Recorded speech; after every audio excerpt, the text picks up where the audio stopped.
واپس کرو، میرا مرید ہو کے اس سے ملا کیوں وہ کافر ہے؟ کہ نہیں وہ ہمارے سلسلے سے نہیں ہے. اب تیرے سلسلے سے بھی ہونا ضروری ہے. پیر کون ہوتا بتا دو، سنیں گے؟ مجھے معلوم ہے میں نے دکھتی رکھ پہ ہاتھ رکھا، تکلیف تو ہوگی، لیکن بتا دوں پیر وہ ہوتا ہے جو رب سے جوڑ دیا کرتا ہے.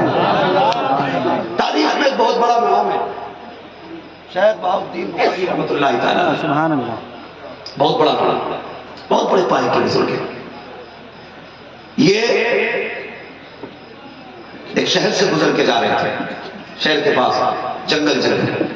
اللہ والے جو ہوتے نا جب یہ آتے ہیں تو اعلان کرنا نہیں پڑتا وہ آ رہے ہیں، ان کی خوشبو بتا دیتی ہے کوئی اللہ کا ولی گزر کے جاتا ہے. سبحان اللہ.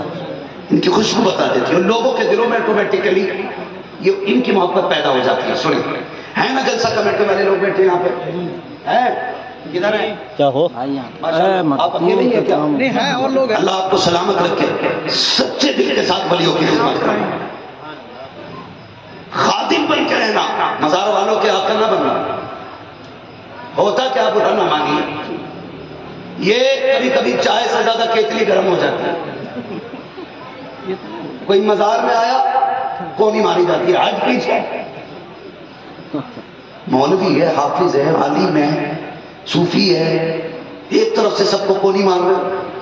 شرم کر یار، یہاں تو معاملہ یہ ہے غلام بن کے سارے آ رہے، تو بھی غلام بن کے کھڑا ہو نا. ایک ہی صف میں کھڑے ہو گئے محمود و ایاز، نہ کوئی بندہ رہا نہ کوئی بندہ نماز. سبحان اللہ. یہاں غلام بن کے کھڑے ہوا کرو، آقا بن کے نہیں. تو شاید بہاؤالدین بخاری رحمۃ اللہ تعالیٰ بڑے پائے کے بزرگ، پہلی بار کسی چینل والے کو نعرہ لگاتے دیکھا. اللہ آپ کو محفوظ رکھا پڑا، اللہ سلامت رکھے آپ کو. بھائی آپ گزر کے جا رہے ہیں تو لوگوں کی بھیڑ لگ گئی جنگل میں. ایک غیر مسلم لڑکی گزر کے جا رہی تھی، اس نے پوچھ لیا یہ کون ہے؟ بھیڑ کائے کی ہے، بچے ہوتے ہیں نا چھوٹے چھوٹے. اس نے پوچھ لیا کون ہے یہ؟ تو کسی نے کہا کہ یہ مسلمانوں کے پیر ہیں. کون ہے؟ مسلمانوں کے پیر. دونوں آج کا بھی پیر یاد رکھنا اور یہ پیر بھی. یہ پیر صرف دعوت میں دکھائی دے گا، مصیبت میں نہیں. نہ ماننا کیا کریں، باتیں کڑوی ہوتی ہیں. ہر وہ مرید اچھا لگتا ہے جو اس لفافہ موٹا دے دے. جس کے گھر میں ایسی ہوگی وہ جنتی ہوگا. کسی غریب کے گھر میں ٹوٹی چٹائی چل رہی، ٹائم نہیں ہے کبھی پھر آئیں گے، حضور مصروف ہیں. تو اتنا بڑا حضور ہو گیا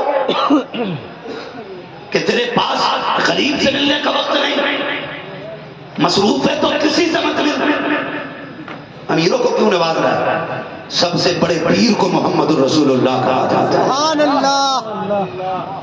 حضور کی چوکھٹ پہ بڑے بڑے پیسے والے بھی آتے تھے، غریب بھی آتے تھے، لیکن حضور کسی کمزور کو ٹھکرایا نہیں کرتے تھے.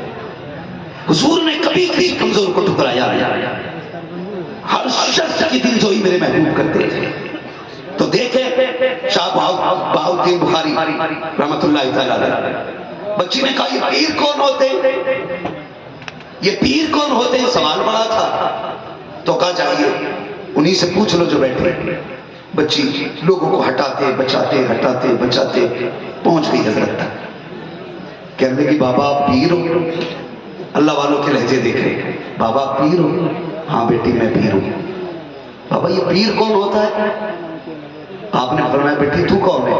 کہا میں آپ کے دھرم سے تعلق نہیں رکھتی، میں دوسرے مذہب کی ہوں. کہا پھر پوچھ کیا رہے ہو؟ بابا بس اتنا بتائیے یہ پیر کون ہوتے؟ تو سیدھی سی بات کیا کہیں سنیں. آپ فرماتے ہیں پیر وہ ہوتا ہے جو مصیبت میں کام آ جایا کرتا ہے. سبحان اللہ. جو مصیبت میں کام آ جایا. سارے بولے پیر وہ ہوتا ہے جو مصیبت میں کام آ جایا. پیر وہ نہیں ہوتا جو مرید کے لیے مصیبت بن جائے. دیکھو یہ مدرسہ چلا رہے ہیں، کتنے بچے فارغ ہو رہے ہیں؟ 2 بچے. اللہ ان بچوں کے ماں باپ کو سلامت رکھے. ارباب منبر میری بات پہ غور کریں. پہلے زکوٰۃ، خیرات، فطرہ یہ مدرسوں کو ملتا تھا اور نذرانہ پیروں کو ملتا تھا.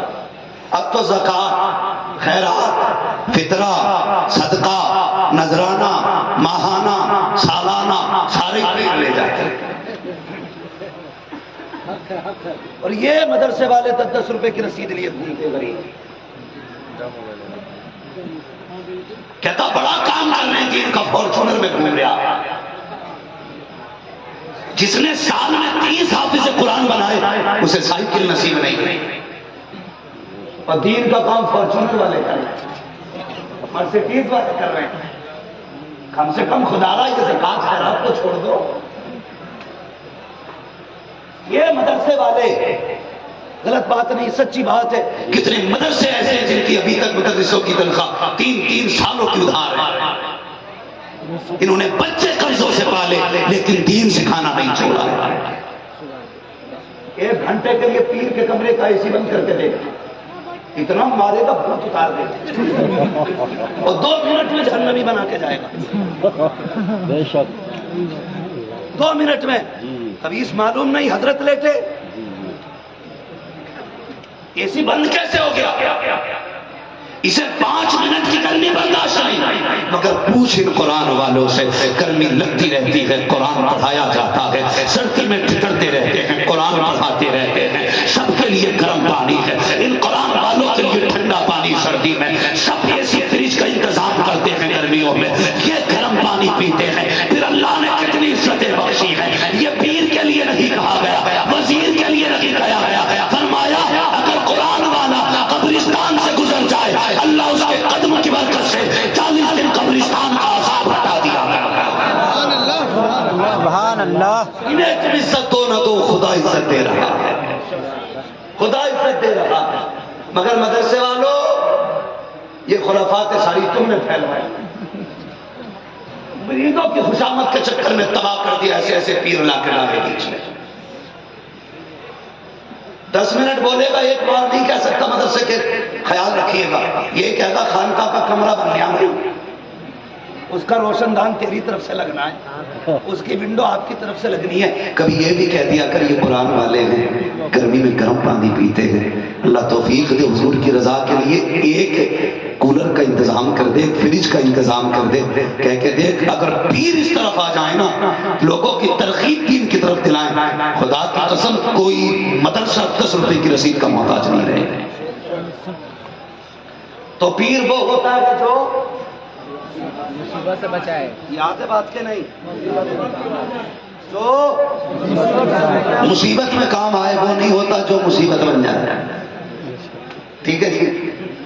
بچی نے کہا مصیبت میں کام آئے، کہا ہاں بیٹی، پیر وہ ہوتا ہے جو مصیبت میں کام آتا ہے۔ تو آپ نے جب اتنا کہا، وہ بچی کچھ دیر سوچا، اس نے کہنے لگی کہ آپ میرے بھی کام آ سکتے ہیں؟ فرمانے لگے میرے حضور کا کلمہ پڑھ لے اور میرے ہاتھ میں بیعت کر لے، اگر ضرورت پڑے گی ہم تیرے بھی کام آ جایا کریں گے۔ بچی غیر مسلم تھی اور یتیم بھی تھی، اس نے کلمہ پڑھ لیا، لیکن شاہی حضرت فرمانے لگے بیٹی اپنا دین چھپا کے رکھنا ورنہ لوگ تجھ پہ ظلم کریں گے۔ بچی نے کلمہ پڑھا، آتے آتے کہنے لگی بابا وعدہ تو سچا ہے، مصیبت میں تو کام آؤ گے؟ کہنے لگے بیٹی آواز دے لینا، انشاءاللہ ہم تیرے کام آئیں گے۔ بچی چلی گئی، وقت بیت گیا، بچی نے جب شہود کی دہلیز پر قدم رکھا، یہ بادشاہ کے گھر میں اس کو ملازمت مل گئی، بادشاہ کے گھر خدمت کے لیے مقرر ہو گئی۔ اس کے اخلاق سے بادشاہ نے خوش ہو کر کے جتنی کنیزیں اور خادمائیں تھیں ان سب کے اوپر اس کو حاکمہ بنا دیا، سب کے اوپر، اور کہا جو کام کرنا ہے اس سے پوچھ کے کرنا۔ تو حسد کی بھی بڑی آگ لگی رہتی ہے، بڑی آگ لگی رہتی ہے، کوئی لوگ دین کا کام کرنے لگے تو کچھ ٹانگ کھینچتی اس کی، کیا مسئلہ ہے؟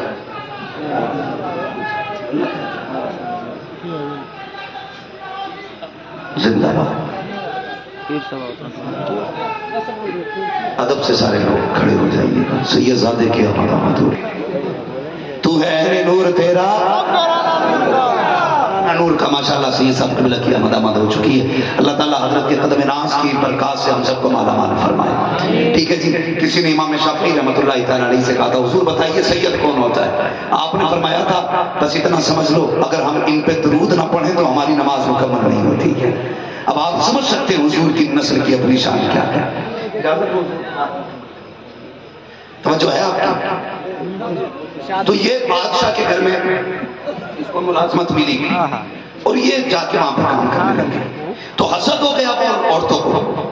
جب حسد ہوا نا تو اس پہ الزام لگایا کہ اس نے بادشاہ کے محل میں چوری کی ہے. بادشاہ نے طلب کیا. جھوٹ بولنے والیوں نے اپنے گواہ تیار کر رکھے تھے. بادشاہ کے دربار میں پیش ہوئی. بادشاہ نے کہا کہ تم نے چوری کی ہے؟ اس نے کہا نہیں. ان سے پوچھا گیا کیا چوری کی ہے؟ کہا جی. کہا گواہ؟ ان کی تو پوری پلانی تھی. چور چور مسیرے بھائی.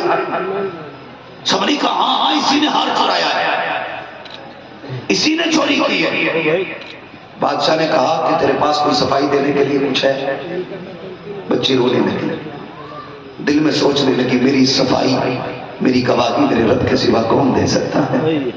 کچھ نہیں بولو. اس نے کہا میرے پاس کوئی گواہ نہیں ہے لیکن میں نے چوری نہیں کی, جو چاہو سزا دے دو. بادشاہ نے کہا اسے 6-7 دن کے بعد سزائے موت دی جائے. جب اسے قید کے اندر ڈالا گیا 1 دن گزرا, 2 دن گزرا, کوئی ملنے نہیں آیا. 7واں دن جب آیا جس دن اسے سزائے موت دی جانی تھی تو پھانسی کے بندے نہیں تھے, تلوار گردن نہیں کاٹنی تھی. جو قلعے کی دیوار تھی نا اس پہ کھڑا کر کے بندے کو نیچے دھکا دے دیا جاتا تھا. اونچی دیوار کی ہاتھ بندے ہوتے تھے, گرتا تھا مر جاتا تھا. جب اس بچی کو لے جائے جانے لگا تو بچی مڑ مڑ کے دیکھ رہی تھی. مجھ سپاہیوں نے کہا کسے دیکھ رہی ہے؟ 7 دن سے کوئی تجھ سے ملنے بھی نہیں آیا, کیونکہ اس کا کوئی تھا ہی نہیں, ملنے کون ہوتا. مڑ مڑ کے دیکھتی رہی. خدا کی قسم یہ اپنے گھر والوں کو نہیں دیکھ رہی تھی, یہ دل میں کہہ رہی تھی بخارے والے تو نے وعدہ کیا تھا مصیبت میں کام آیا کرتے ہیں. 7 دن گزر گئے تو نہیں آیا, دیکھ اب تو آخری حد آ گئی ہے, دیکھ اب تو موت کی طرف جا رہی ہوں. اللہ اکبر. اس نے چلنا شروع کیا. ایک پیری پہ چلتی, پھر کہتی اب تو آ جا. دوسری پیری پہ کھڑی ہوتی, پھر کہتی اب تو آ جا. چلتے چلتے دیوار آ گئی. دیوار پہ کھڑا کیا جانے لگا. سپاہیوں نے کہا تیری کوئی خواہش ہو تو بتا, آخری تمنا پوری کی جائے گی. اس نے کہا سنو ایک تمنا ہے. کہا کیا؟ کہا میرے ہاتھ کھول دیے جائیں. کہا کس لیے؟ کہا کسی کو ہاتھ اٹھا کے الوداعی سلام کرنا ہے. جیسے اتنی بات کہی ہے اللہ اکبر. سپاہیوں نے اس بچی کے ہاتھ کھولے ہیں. اس نے رخ کیا بخارے کی طرف اور رو کے کہتی ہے بابا تو نے وعدہ کیا تھا مصیبت ہو تو آواز دے لینا, میں تیرے کام آ جاؤں گا. بتا تیرا وعدہ سچا تھا کہ نہیں؟ میں نے اتنی آواز کی ہے اب تک نہیں آیا ہے. میں اپنے وعدے میں سچی ہوں, تو آج کیا نہ میں اپنا وعدہ پورا کر کے جا رہی ہوں. لے آخری سلام لے. ایسے کہہ کے بچی نے ہاتھ ہلایا, الوداع کی سلام کیا. کہا جو چاہو سزا دو. سپاہیوں نے ہاتھ باندھے اور جب دھکا دینے کی باری آئی آخری بار اس کے منہ سے چیخ نکلی اب تو آ جا کب آئے گا.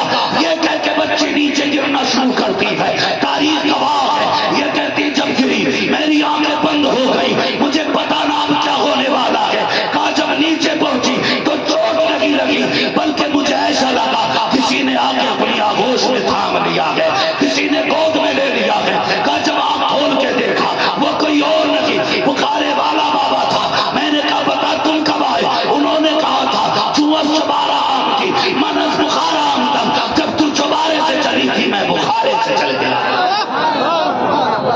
خدا کی قسم یہ اللہ والے انہیں پیر کہا جاتا ہے. ایسے لوگوں کے ہاتھ میں ہاتھ دو جو مصیبت میں کام آئے. ایسے لوگوں کو تلاش کرو, ایسے لوگوں کو تلاش کرو. اور آپ کی بھی ذمہ داری بنتی ہے مدرسوں کا خیال رکھو. ہر بندہ چاہتا میں امیر بنوں, کروڑ پتی بنوں اور ساتھ میں جنتی بھی بنوں. تینوں چیزیں چاہیے نا, امیر بھی ہو بندہ جنتی بھی. اس کا صرف ایک طریقہ اپنا پیسہ قرآن والوں پہ خرچ کرنا شروع کر دو, اللہ تمہارے رزق میں برکت عطا فرمائے. تمہارے رزق میں برکت عطا فرمائے. کئی لوگ فون کرتے ہیں ڈرائیور لوگ, ایک ڈرائیور کہنے لگا حضرت جی راتوں میں گاڑی چلاتے چلاتے سو گیا. سو گیا اور دیکھو اللہ کا کرم، دیکھو 1 منٹ گاڑی چلتی رہی اور گاڑی روڈ سے نہیں گری. کتنا کرا ججمنٹ تھا میرا، میرے ہاتھ نیند میں بھی سیدھے رہے. میں نے کہا کوئی نیکی کی ہے؟ اس نے کہا ہر مہینے میں اپنی کمائی سے کچھ پیسے مدرسے کے بچوں کو کھانے کے لیے دیتا ہوں. میں نے کہا یہ تیرا ججمنٹ نہیں، ان طلبا کی دعائیں کام آ گئی. تو سوتا رہا، انہوں نے تیری زندگی کا اسٹیئرنگ سنبھال رکھا تھا. تم اگر چاہتے ہو کہ سلامت رہو، دین والوں پہ پیسہ لگایا کرو، قرآن والوں پہ پیسہ لگایا کرو. یہ بڑی محنت سے پڑھتے پڑھاتے ہیں، ان سے بڑا مجاہدہ میں نہیں سمجھتا کسی کا ہوگا. 3 بجے بستر چھوڑ کے ٹھنڈے پانی سے وضو کر کے چٹائی پہ بیٹھ کے قرآن پڑھنا مذاق بات ہے؟ ہم تو تہجد بھی پڑھتے ہیں تو اتنے موٹے جا نماز پڑھتے ہیں تاکہ سردی پار نہ ہو. ہم لوگ یہ کوشش کرتے ہیں. خدا را آپ کوشش ہی کریں، اگر چاہتے ہیں اللہ کامیابی دے تو دین والوں پہ پیسہ لگائیں گے، قرآن پہ پیسہ لگائیں گے. آج ضرورت ہے. دنیا مدرسے مٹانے پہ لگی ہے، جانتے ہو کیوں؟ اس کی وجہ یہ ہے، ساری دنیا یہ جانتی ہے جس دن مدرسے بند ہو گئے اس دن آسان ہو جائے گا مسلم کو تباہ کرنا. آپ کی ذمہ داری بنتی ہے آپ اپنی پوری طاقت مدرسوں پہ لگا دو اور دنیا کو یہ بتا دو مدرسے کل بھی مصطفیٰ کے رحم و کرم پہ چل رہے تھے، آج بھی مصطفیٰ کے رحم و کرم پہ چل رہے ہیں. تمہیں تمہارا بھلا مبارک ہو، ہم گناہگاروں کو مصطفیٰ جان رحمت کا صدقہ مبارک کریں گے انشاءاللہ، لگائیں گے انشاءاللہ. 2 چیزیں صحیح سے رکھا کرو، ایک مدرس، دوسرا امام. امام سے کبھی نہ بگاڑ لو، یہ بنا وضو بھی نماز جنازہ پڑھا سکتا ہے، اگر پڑھا دیا تو کیا ہوگا. وہ حضرت گاؤں کا تھا امام صاحب، پورے گاؤں نے اس کی وہ نہیں دی تنخواہ، بولتے کہاں تنخواہ ناج نہیں دیا غریب کا، وہ بھگا دیا اسے، وہ چلا گیا. انہوں نے کہا مان جاؤ، دے رہے ہو نہیں؟ اس نے کہا دے نہیں رہی ہے، جو تم سے وہ کر لو. سوچ رہے تو پردیسی ہے کیا کرے گا. اس نے جا کے خط لکھ دیا، میں نے 9 سال نماز پڑھائی، ساری بے وضو پڑھائی تھی. جب خط آیا تو انہیں پتہ ہی نہیں، وہ تو میرے لوگ کیا لکھا ڈرا رہے تھے اسے. دارالفتہ میں گئے، بولے اس کا کیا مطلب ہے؟ مفتی صاحب نے کہا کہ جنہوں نے ان کے ساتھ پیچھے نمازیں پڑھی ہیں نا 9 سال، وہ ساری دہرائیں اپنی. اب یہ کر رہے، بولے صاحب ڈبل لے لو پیسہ مگر اسے فتوے کو واپس لے لو. تھوڑا سا خیال کریں، اچھا امام رکھیے گا، اچھے اساتذہ اگر آپ کے مدرسے میں ہیں تو خوش نصیب ہیں. اپنا پیسہ مدرسے میں لگائیں اور قرآن کی تعلیم کو عام کیجیے. مرتے وقت یہی کام آئیں گے، یہی کام آئیں گے. جب سانسیں اٹکتی ہیں نا تو یہی یاسین پڑھنے آتے ہیں، یہی سورہ رحمان پڑھنے آتے ہیں، یہی مزمل پڑھنے آتے ہیں. جب تم منو مٹی کے نیچے ہوتا ہے 3 دن یہی بیٹھ کے قبر پہ قرآن پڑھتے ہیں. اور انہی سے اتنی عداوت. مولوی کو کپڑے بنتے ہی نہیں، بیٹے کی شادی پر نہیں بنائے گا، ولیمے پہ نہیں بنائے گا، عقیقے پہ نہیں بنائے گا، بچوں کی سنت کرائے گا تو نہیں بنائے گا. ابا مریں گے تو پہلا جوڑا مولوی کو لا کے دے گا. خیراتی دکھتے ہیں تمہیں، میت کے کپڑے پہنے لیں گے. اللہ توفیق دے کبھی بیٹی کے نکاح پہ کپڑے بنا. اگر وہ کسی طالب علم کے دل کی دعا لگ گئی، اللہ تیری بیٹی کا مستقبل روشن فرما دے گا. اچھے دل نے کبھی کھلایا کرے. اللہ تعالیٰ ہمیں قرآن اور صاحب قرآن کا احترام کرنے کی توفیق عطا فرمائے. فرمائے گا یا ایھا الذین آمنوا قوا انفسکم واہلیکم نارا، اے ایمان والو اپنے آپ کو اور اپنے گھر والوں کو جہنم کی آگ سے بچاؤ. نوجوانوں، شراب، جوا، جتنے بھی حرام کام شریعت نے مقرر کیے ہیں سب سے بچنا ہے، سب سے بچنا ہے. کہیں ایسا نہ ہو کسی دن تم مر چکا ہو، تیرا منہ نالی میں پڑا ہو، لوگ افسوس کے ساتھ کہیں شراب پی کے مر گیا. کیا آگے اچھا ہو تیرا دم نکلے اور تو سجدے میں لیٹا ہو، فرشتے کہیں نصیب والا تھا، اللہ کی عبادت کرتے کرتے مر گیا. ایسی عادت بنا، قرآن پڑھنے کی عادت، نماز پڑھنے کی عادت. چلو پہ داڑیاں سجاؤ، کہتے شادی ہوگی تو رکھ لیں گے. کیوں داڑھی والوں کو بیوی نہیں ملتی؟ نہیں ملتی ہے. اگر تمہاری بات پہ عمل کیا جائے تو پھر کسی مولوی کی بیوی نہیں ہوگی. حدیث نعمت کے طور پہ کہہ رہا ہوں، کسی بھی مولوی کی بیوی تم سے گھٹیا نہیں ہوگی، اچھی ہوگی کئی اعتبار سے. لیکن ایک بات یاد رکھیے، لوگ لڑکی دیکھنے بھیجتے ہو نا، اماں دیکھ کے آپ کیسی ہیں، اماں دیکھ کے آتی کہ للہ ٹھکانا ہی نہیں، آنکھیں بڑی لاجواب، ہوٹ بڑے لاجواب، چل رہی تھی تو ناگن تھی، بول رہی تھی تو جادو تھی، اور جب آئی ہے تو ایسا تماشا کرا. اماں بھی چلی میں اور ابا بھی چلی۔ پھر حضرت کے بعد سے صاحب کلا تعویذ دے دو، ارے بابا اب تعویذ لینے آیا ہے۔ ایک تعویذ حضور نے دیا تھا، تجھے داڑھی سنبھال کر رکھنی تھی، کوئی دیکھنے جاتا نہ جاتا بن دیکھے نکاح کر لیتا۔ خدا کی قسم داڑھی والے کے گھر میں کوئی بھوتنی نہیں آیا کرتی ہے، داڑھی والے کے گھر میں کنیز فاطمہ زہرا آیا کرتی ہے۔